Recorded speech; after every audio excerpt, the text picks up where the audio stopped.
cry for help ends with the safe outcome. A construction worker spots a man over the interstate in downtown Milwaukee today. Yeah, dicey situation. Our Suzanne Spencer tracked down the first person to arrive at the scene. She's in the newsroom with that right now. Suzanne? An investigator for the district attorney noticed a man along the road, flagging him down. This man said nothing to the investigator, but pointed.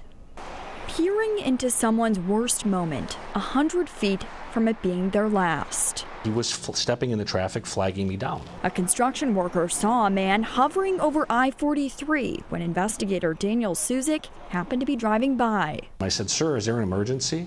And he said nothing, and he pointed to the fencing on the bridge. Nearby, people gathered to watch as Suzik, through the fence on State Street, began talking to the 40-year-old man who told them he was hearing voices. We were able to finally get through and break down that wall, and he was beginning to understand and tell us that our voices were competing with his.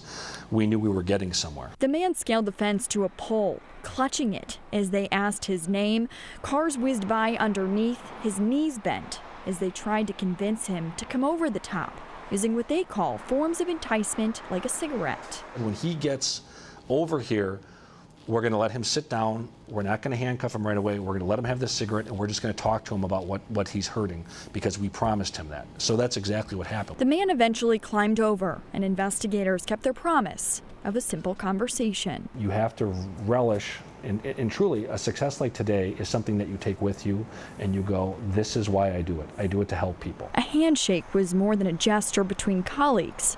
It's a life saved. Even if it's just a crack in the door, to believe that the next hour will be better than the last hour and the next day will be better than today was. And if you can do that, you can oftentimes save these situations. And that man was taken to a psychiatric center after that incident. Many of these investigators have put in hours for the crisis intervention training program. They told me that everyone involved here had a role in this success. And of course, success in this case is a life saved. Reporting in the newsroom, Suzanne Spencer, Fox 6 News. Not just a good outcome, but a great message. Suzanne, thank you.